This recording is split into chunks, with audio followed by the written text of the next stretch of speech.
everybody, thanks for joining. Today we're going to be talking about filtration. No, not the filtration of the killer virus COVID-19, but the killer virus of horrible footage. Okay, so I heard a lot of people talk about putting the filter in front of the camera instead of doing it in post, and we'll see how this is true in later tests. So I wanted to try out the Black Pro Mist filter 1/8 because as you can see here, Black Pro Mist filter 1 looks a bit too what you call it 80s style, going in half. It's still kind of 80s. 1/4. Okay, well now we're getting out of 80s, but I want to see if I could live with 1/8 and if it is, you know, something I want to keep on all the time. And the spoiler alert is yes, most of the time. Let's go find out in the tests. Now here's my first impression test over here. Now this is my front yard. I own lots of land, just kidding. And you can already see that it suppresses highlights like advertised, as well as kind of dithers out the shadows. So it's overall a softer look. Looking at these leaves and looking at how the sky kind of rolls off much smoother, it kind of suppresses those highlights and also brings up the shadows a little bit. You can see the levels in the highlights of the leaves a little bit lower. So it's overall a bit more pleasing. By the way, the one on the right is without filtration if you're wondering why is it so contrasty.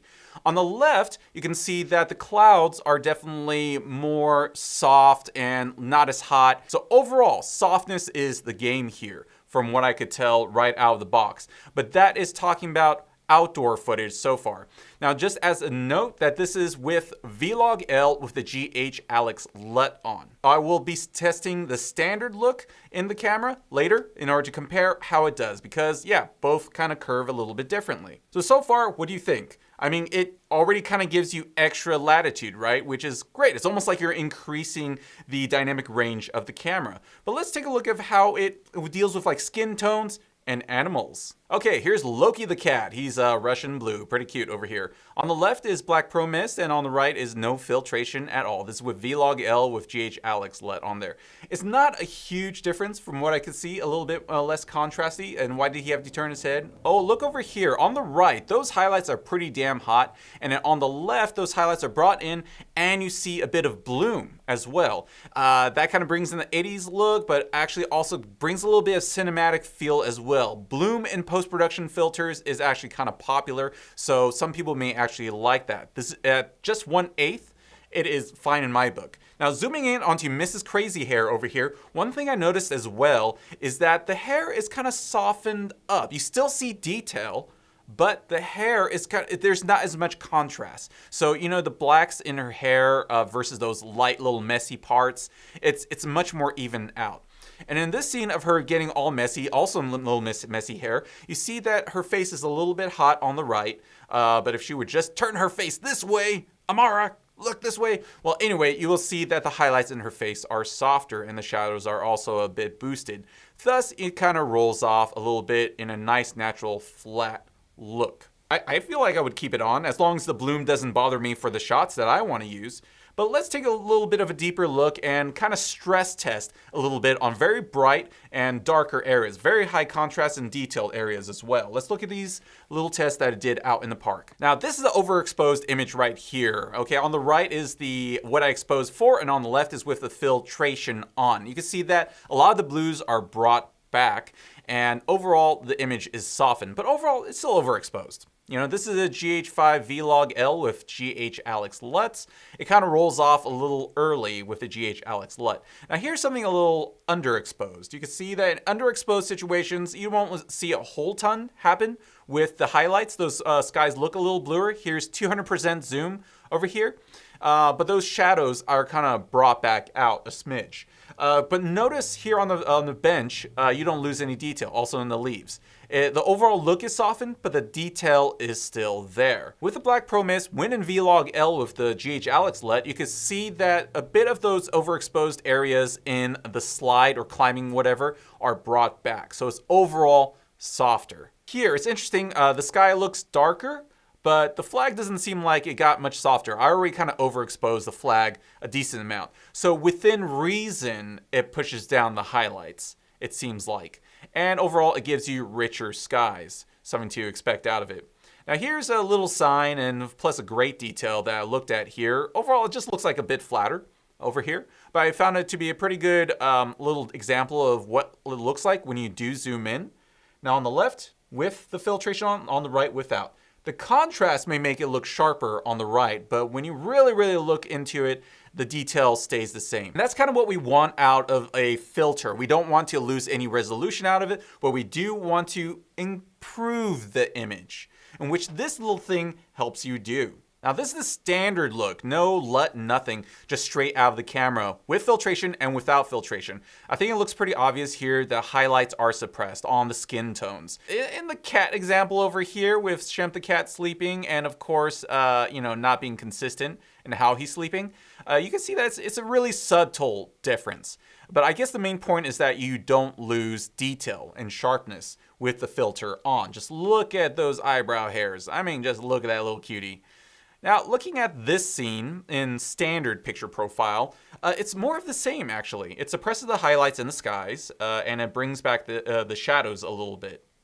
But what's interesting I noticed is that sign is just a smidge darker for some reason. It's not even a highlight. I don't even know why it does that. And if you zoom in over here, you see that we have the same detail. Awesome sauce, right? So absolutely 100%, it's great for not losing any detail. It's not like you're smudging the lens with like Vaseline like they did back in the 80s or something like that. Hells no, we don't want that. And this underexposed area over here feels a little bit softer. There doesn't seem to be any bloom or anything, but the sky is a little bit richer as well. So it kind of brings up the shadows, puts down the highlights. Over here though, when you're really blowing out, it doesn't seem to do a whole lot. It is a little bit darker on the left in that blown out area over there, but it is not like a night and day difference. To me, at least. And also you notice that the tape is suppressed. I think it does best when it's getting hot, not when it's like scraggly. American flag. America here. Well, what differences do you notice out of these tests? I would love to hear your observations. Now, one of the main things that people are interested in using the Black Promise filter for is filming people. And that is something that bloggers, beauty bloggers, and overall people that shoot lifestyle video will be most interested in. So let's take a look at faces. So here's my wife getting ready to film a little beauty blog of hers. Wait, no, lifestyle blog. Sorry, honey, that meant beauty blog. Anyway, so this medium shot over here doesn't really tell a full picture, but I'm gonna pause for just a second and point out the highlight suppression that's going on. On the right, no filtration, no UV filter, whatever, you see those blowouts happening in the background. On the left, you see that those highlights in the background are brought back. I found this really impressive. You see in this Rec 709 image, we bring back the highlights, make it a little bit flatter practically. We don't do anything in post. Now, if you look on the left, you can see that the bloom kind of gets around George's face and kind of flattens her look a little bit. Now, this could be desirable for some people wanting for a nice, pleasing, even look. Now, if you want a more cheerful, bright, high contrasty look, maybe in this particular situation, it's not the best use case scenario. So you can see here, actually, the most benefits are when you're in the close-up shot over here. So, I mean, guys, what do you think? Doesn't she look pretty? And also you can see that the roll off on the left side of the face, well, you can't see it anymore, looks a little bit more pleasing. And the lines in 200% here are much less noticeable. This is mostly due to flattening the contrast. It's not so much by dithering the details. Here's my ugly face, so you can see something even scragglier. Of course, ugly is ugly. If you're like me and old, it's not gonna do a whole lot for close-ups. But it is just a little something.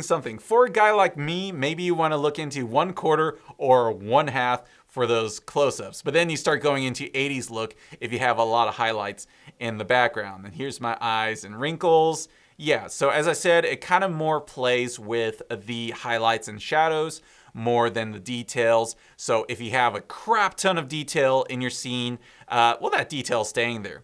There's my wife again, and you can see that, on her face, the highlights are nice and smoother. It evens out lighting. If you're looking for a smooth lighting look, so if you don't really have the softest of lights around, this will give you a little extra help. Or if you already have soft lights, this will make it even softer. Looks great, right? Okay, now before we go to our last test, I want to remind people to get more of these tests and reviews. Please like, subscribe, and hit the notification bell. A lot of these will be live, so you can actually join and interact and ask questions with me. Okay, the next test is nighttime test. I want to see how the bloom and everything looks with the filter on with artificial lighting. You can see it's definitely much more bloom on the lights over there. That's if you have the light actually casting in the direction of the lens. But even if it's kind of just sort of ambiently off in the corner, you'll get a bit more bloom. As you can see as well, you get a bit more saturation of color around. So if you want to bring out the color of the light, that bloom actually brings it out. Think of it kind of like a lightsaber, how they have a little bit of bloom in which shows the color. The blade itself is not colored, but the bloom is. You can see also a very similar bloom effect here. It is a lot more saturated on the left, showing off the color temperature of the light. On the right, that's just straight up blowout with a little bit of rim of color around the light. So it's great for if you want to bring that kind of look out. Now, if all you're looking for are like lens flares from an anamorphic lens, maybe this is not the choice for you. But theoretically, you can have both bloom and those light streaks by having this Pro Mist filter in front of your anamorphic lens. It'll just be a softer flare. Now, an interesting thing that I found out is that there is a bit of flare with this filter on as opposed without, which is, kind of expected. It doesn't have crazy amount of coating to prevent that. But here's something interesting. You raise the ISO, that flare becomes starbursty. Now, it could really depend on the kind of lens that you have on. This could be totally the lens. I did not do a full experimentation. It's just something I noticed and something for you to be aware of if you shoot a lot of high ISO imagery. And last but not least, we are comparing street light looks. So as you can see on the right, it looks very kind of just blue and cool, but on the left, the true colors come out, so to speak. It is kind of a yellowish, greenish kind of a look with my color balance. And this is with about like 1600 ISO, I believe. And with that bloom over there, yeah, it looks kind of cool. It looks almost like kind of ghosty, misty a little bit, if that's the look you're going for. Once again, this is all subjective. Choose a filtration that you want for the look that's either your personal taste or for the necessity of the story. It's all about storytelling here, right? We're storytellers and we choose the right tool for the job. If someone wants to shoot something 80s style, then you go for it, guys. My overall review is that these are great. I think I really like the look for both skin, suppressing the highlights, kind of raising the shadows, giving you more dynamic range / latitude. I think it's great.